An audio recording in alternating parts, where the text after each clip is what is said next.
मगर ये अब अभी मतलब है कि अब वो 1971 कहाँ और अब 2024 कहाँ, तो वो तो एक जनरेशन को तो पता ही नहीं लिबरेशन का मतलब क्या था, किसने कुर्बानी दी। यूनिस सरकार के सलाहकार ने विवादित नक्शा दिखाया है। एक स्टेज ऐसी आई कि ये काफी इसकी सीरियस कॉन्सिक्वेंसेस। विवाद बढ़ने के बाद महफूज ने इस पोस्ट को डिलीट भी कर दिया है। इंडिया की विक्ट्री थी over Pakistan in the 1971 war.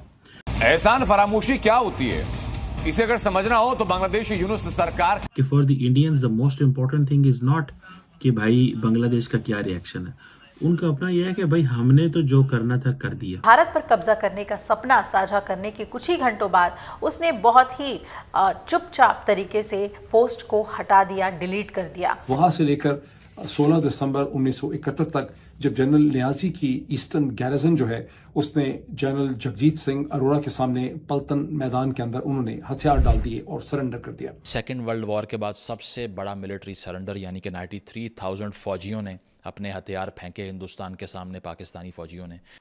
ऐसा नजर आता है कि बांग्लादेश क्या स्प्लिट हो जाएगा, क्या बांग्लादेश टुकड़े टुकड़े हो जाएगा?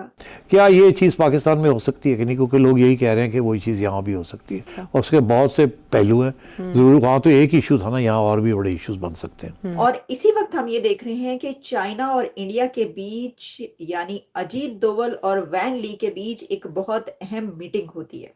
महफूज आलम कट्टर इस्लामवादी नेता बताया जाता है। क्या बांग्लादेश स्प्लिट होने जा रहा है? क्या बांग्लादेश एक कॉलोनी बनने जा रहा है? हेलो फ्रेंड्स, जय हिंद। हिंदुस्तान स्पेशल में आपका स्वागत है दोस्तों। जैसा कि दोस्तों आपने क्लिप में देखा, पाकिस्तान मीडिया ये चर्चा कर रहा है कि बांग्लादेश अपनी औकात भूल चुका है। लगातार बांग्लादेश के कट्टरपंथी नेता भारत के विरोध में बयानबाजी कर रहे हैं। अब महफूज आलम को ही देखिए। अंतरिम सरकार पर बने चंद महीने हुए कि मोहम्मद यूनुस के सलाहकार महफूज आलम ने फेसबुक पर एक मैप पोस्ट किया, लेकिन जब बवाल मचा तो लगा के ज्यादा बोल दिया, तो महफूज को ये पोस्ट डिलीट करनी पड़ी। अब इंडियंस यूजर्स पूछ रहे हैं, कहाँ है महफूज? जवाब तो देते जाइए। पहले तो जानिए महफूज आलम कौन है। महफूज आलम बांग्लादेश में हुए छात्र आंदोलन से पैदा हुआ नेता है, जिस आंदोलन की वजह से शेख हसीना को देश छोड़कर भागना पड़ा। इसे विद्रोह का मास्टरमाइंड माना जाता है। यूनुस की अंतरिम सरकार में यह स्पेशल असिस्टेंट के पद पर है। महफूज आलम इस्लामिक भाषणों के लिए जाना जाता है।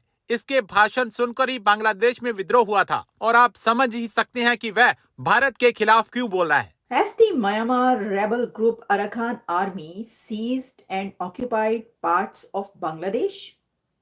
क्या अराकान आर्मी ने म्यांमार के बांग्लादेश बॉर्डर का कंट्रोल हासिल कर लिया है? और ये सब हो रहा है एक ऐसे लम्हे में, एक ऐसे मोमेंट में कि जब ऐसा नजर आता है कि बांग्लादेश क्या स्प्लिट हो जाएगा, क्या बांग्लादेश टुकड़े टुकड़े हो जाएगा, क्या बांग्लादेश फिर तकसीम हो जाएगा। और इसी वक्त हम ये देख रहे हैं कि चाइना और इंडिया के बीच यानी अजीत दोवल और वैंग ली के बीच एक बहुत अहम मीटिंग होती है। तो इस पर बात करने से पहले, अपना तज्जिया देने से पहले कि जो मैंने ये बात की कि क्या बांग्लादेश स्प्लिट होने जा रहा है, क्या बांग्लादेश एक कॉलोनी बनने जा रहा है, इसका फायदा किसको होगा, इसका फायदा कौन उठाएगा और इसका नुकसान किसको होगा, इस पर बात करने से पहले जो इस वक्त हमने बात की कि क्या वो कंट्रोल हासिल कर चुके हैं, कितना कंट्रोल उन्होंने हासिल किया है, पहले मैं आपके सामने ये रखना चाहती हूँ। तो देखिए, इस वक्त एक तो ये बात की जा रही है, the group captured few towns on the border of Bangladesh earlier this year. Since November 2023, the Arakan Army has gained control of 11 of Rakhine's 17 townships, along with one in neighboring China state.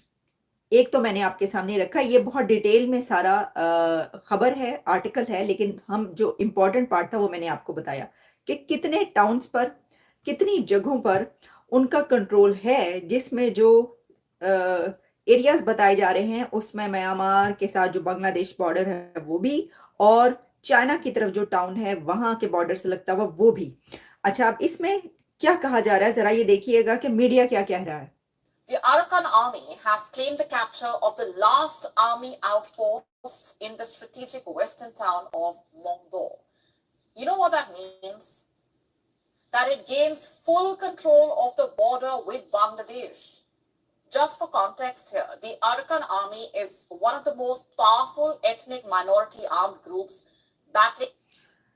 ये आपने सुना कि उन्होंने कहां पर कितना control हासिल किया है। जैसे कि मैंने आपको बताया कि जो इस वक्त मीडिया कह रहा है, उसमें मीडिया क्या बता रहा है, पहले हम इसके ऊपर बात कर लेते हैं कि उन्होंने कहां पर किस तरीके से वो नजर आ रहे हैं। अच्छा, उसके बाद फिर हमें ये पता चलता है कि जैसा मैंने आपको बताया कि जो कहा जाता है कि अजीत दोवल, जिनको के शतरंज का बहुत बड़ा खिलाड़ी कहा जाता है, और ये वो शतरंज है जो कि दुनिया की इस वक्त शतरंज की बिसात बिछी हुई है।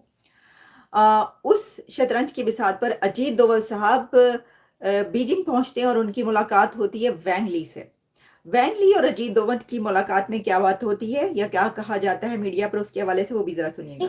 Chinese Foreign Minister Wang Yi said that the two sides agreed to step up strategic communication, safeguard peace and tranquility in the border areas. And सिर्फ यही नहीं, ट्रैंक्विलिटी इन दी बॉर्डर एरियाज तो कहे जा रहे हैं, लेकिन साथ में आप ये देखिए एक बात बहुत अहम है, बहुत पते की बात जो मैं इस वक्त आपको बताने लगी हूँ, वो ये है कि जैसे ही बांग्लादेश की ये सिचुएशन हमारे सामने आती है कि जब वहां पर हसीना की हुकूमत ख़त्म होती है और यूनुस की हुकूमत आती है, तो उसी वक्त हम देखते हैं कि उसके कुछ ही टाइम के बाद हमें ये पता चलता है कि इंडिया और चाइना के बीच एक स्ट्रेटेजिक डायलॉग हुआ है और जिसमें बॉर्डर्स पर एक बड़ा अहम मुआहदा हो गया, और वो एग्रीमेंट ये हुआ है कि बॉर्डर से फौजें जो है वापस बुलवा ली जाएं, और उसमें जो कुछ भी हुआ वो आपको पता चला। ये एक ऐसी बात थी जिस पर पूरी दुनिया हैरान थी कि अच्छा, चाइना और इंडिया के बीच ऐसा कोई मामला हो सकता है, और वो हुआ। तो इससे पता ही चलता है कि दोनों नेशंस यानी इंडिया और चाइना जो है वो कुछ पीछे हटे और फिर दोनों ने कुछ आगे बढ़कर एक दूसरे के साथ मामला तय किए। तो ये एक, वैसे तो अगर आप देखें तो इसके ऊपर ये कहा जा सकता है कि ये हुआ क्योंकि इंडिया और चाइना ये चाहते थे कि दोनों के जो बॉर्डर्स हैं वो सिक्योर रहें और वो किसी भी ऐसे डिस्प्यूट में पड़ने से पीछे हट गए। लेकिन एक ऐसी सिचुएशन में जिसमें ये हुआ, जो जियोपॉलिटिकल सिचुएशन चल रही थी उस वक्त, जैसा कि उस वक्त जो बांग्लादेश का मामला पेश आया, अब इस सिचुएशन में सिर्फ ये इतनी सादा सी बात नहीं है कि सिर्फ दोनों जो कौमें हैं वो इसलिए पीछे हटी हैं या इसलिए उन्होंने हाथ बढ़ाए हैं एक दूसरे की तरफ के क्योंकि उन्होंने अपना डिस्प्यूट रिजॉल्व करना है। इसके साथ जो इस वक्त जियोपॉलिटिक्स चल रही है उसके अंदर दोनों को अपना अपना हिस्सा चाहिए, दोनों ही अपनी जीत देखना चाहते हैं, अपनी विक्ट्री देखना चाहते हैं, और दोनों को अपनी विक्ट्री देखने के लिए ये जरूरी है कि पहले वो एक दूसरे के साथ बॉर्डर रिजॉल्व करें, बॉर्डर डिस्प्यूट्स रिजॉल्व करें। जो मैंने ये कहा कि क्या बांग्लादेश एक कॉलोनी बनने जा रहा है, तो देखिए कि सिर्फ इसके अंदर दो फरीकी नहीं है। आप ये ना समझिए कि बांग्लादेश में पर जो जिसकी नजर है इस वक्त वो सिर्फ भारत है, या बांग्लादेश पर इसकी जिसकी नजर है वो सिर्फ चाइना है, या बांग्लादेश पर मशरकी पाकिस्तान पर, साबिक मशरकी पाकिस्तान पर इस वक्त जिसकी नजर है वो सिर्फ पाकिस्तान है। नहीं, इस वक्त अमेरिका भी इसके अंदर शामिल है।